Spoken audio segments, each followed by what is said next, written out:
Long ago, in the great land of Umuaka, there lived a king whose name was Obinna.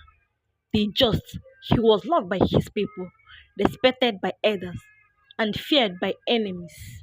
His palace was filled with gold and strong warriors who guarded his throne. Yet, with all his riches, King Obinna carried a secret in his heart. He was lonely. The chief wanted him to marry a princess from a powerful kingdom.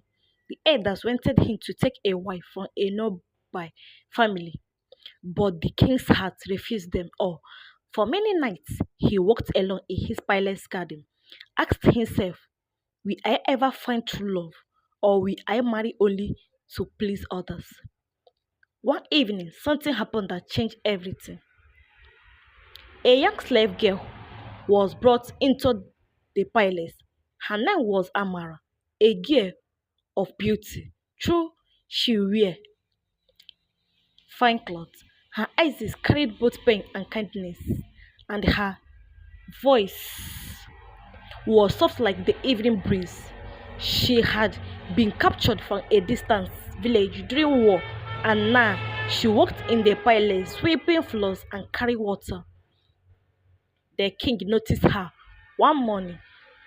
She beat to fetch water from the clay pot, and the way she moved, so gentle, so grateful, caught his eyes unlike the princess who came dressed in silk and Amara wear no jewelries, yet in her simple, she shone brightly than them all. Day by day, King Obinna found himself watching her. He saw how she treated even the smartest child with respect, how she shared her little food with other slaves, and how she never complained, even when beaten by the palace guard. The king's heart began to burn with a strange life. One night, he called his most trusted servant and said, bring Amara to me. When Amara entered the royal chamber, she thumped. She thought she had done wrong, that the king would punish her, but instead he spoke gently. Do not fear, Amara. I only wish to know you. From that day, the secret meeting began. They spoke under the moonlight, where the king removed his crown and became just a man, and Amara forgot her chains and became just a woman. They laughed, they shared stories, and slowly they fell deeply in love. But not everyone was happy. The chief of Omaka soon discovered the king's secret. They gathered before him and said, O great king, it is an abomination. You cannot love a slave girl. She had no family, no wealth, no title. If you marry her, you will bring shame to the throne. The king listened quietly, then answered with words that shook the council. A crown without love is a bundle.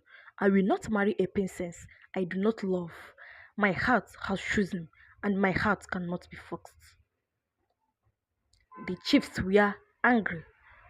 Some plot against Amara, whispering in corners, planning to get rid of her. They feared her presence would destroy their power. But King Obinna was no fool. He protected Amara, even placed his own guide around her. Soon he called a great gathering in the meeting. Before the people, he lifted Amara's hand and declared, this is the woman I love. From this day, she is no longer a slave but a queen. Her kindness is greater than gold, her heart richer than any bride price, and I, your king, will stand by her till my last breath. The crowd was silent. Then from the woman came a cry, may love live, may truth reach. And soon the voice grew until the whole village shouted in joy, for deep in their hearts they know the king was right. Love is greater than power, and a pure heart is worth more than riches. From that day, Amara became Queen Amara, the slave girl who rose to sit beside a king, and their love story was told for a generation, teaching the people of Omaka that true love has no boundary, no title, and no chain can hold it down. The sun had barely risen over the toy pantry When the whispering began to spread, have you heard? One guide asked another. They said the king eat with the slave girl. By mid morning, the whole place breathed with gospel. The maidens whispered when Amara passed. Some mocked her, some evil her, but Amara kept silent. She remembered the king's word. Do not fear them. A day will come when the truth will shine better than their lies. But the chief were not silent. They are gathered again in the council hall. Their voices rise like thunder. We cannot allow this, my king, Chief Udako shouted. His staff of officer shook the ground. A king's wife must be honor, not shame. Another added she is a slave, captured in war. How can she sit beside you on the throne? King Obinna raised slowly. His crown His voice was charm, but firm. You call her a slave, I call her a woman of honor.